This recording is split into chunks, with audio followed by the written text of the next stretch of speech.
पैठण शहरातून व ग्रामीण भागातून वाळू माफिया विरोधात आक्रोश व्यक्त करण्यात येत असून प्रशासन वाळू माफिया यांच्यावर योग्य कारवाई करण्यात अपयशी ठरत असल्याचे दिसून येत आहे।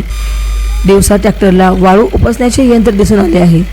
5 ब्रासचे हायवा, 2 ब्रासचे कंटेनर व ट्रॅक्टर यामार्फत सर्रासपणे वाळू उपसली जाऊन पैठण शहरात व ग्रामीण भागात विकण्याचे काम चालू आहे। शहरामध्ये विविध ठिकाणी बांधकाम सुरू असून तेथे वाळूचे मोठे ढीग दिसून येत आहे।